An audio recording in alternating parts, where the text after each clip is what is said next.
வீடு கட்டி முடிச்சு பால் காய்ச்சி அவர் போயிட்டு கரெக்டாக ஒரு 4-5 மாதங்கள் கழித்து அவர்கிட்ட இருந்து எனக்கு ஒரு ஃபோன் வருது, ஒரு மெசேஜ் வருது, உங்ககிட்ட பேசணும் சார் அர்ஜென்ட் அப்படின்னு.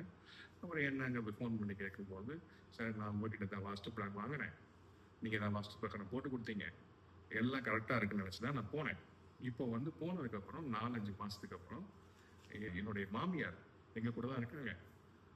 அவங்களுக்கு வந்து மார்பக புற்றுநோய் ஐடென்டிஃபை ஆயிருக்கு அப்படின்னு சொல்லி சொன்னார். அப்போது இந்த வீட்டு வாஸ்துக்கும் அதுக்கும் சம்மந்தம் இருக்குமா?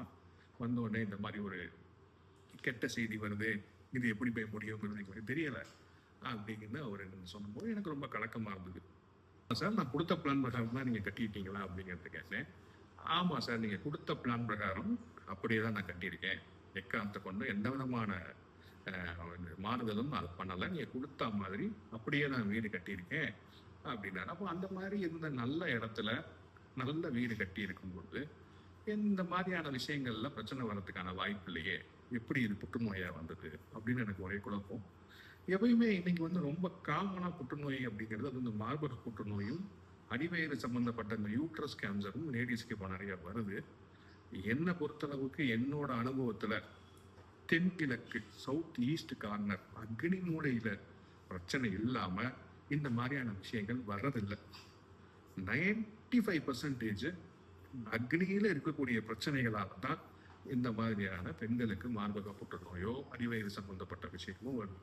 அதுல அவர் இன்னொன்னு சொன்னாரு, சார் ஒய்ஃபுக்கும் வந்து அடிவயிறுல சில பிரச்சனைகள் இருக்கிற மாதிரி ஐடென்டிஃபை ஆகுது அப்படின்னு சொல்லும்போது எனக்கு இன்னும் கொஞ்சம் கலக்கமாயிடுச்சு.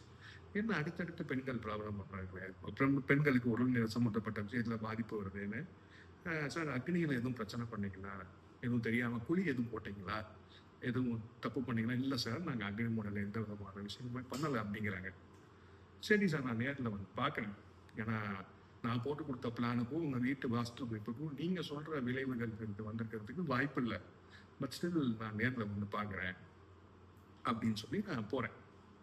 நீங்கள் எதுவும் எனக்கு ஃபீஸ் எல்லாம் பண்ண வேணாம் சார், நானே என் சொந்த செலவில் வந்து நான் இடத்த பார்த்து உங்களுக்கு ஏதாவது குறைபாடு இருந்தால் நான் சரி பண்ணி தரேன்னு சொல்லிட்டு போகிறேன். அங்கே போய் பார்த்தா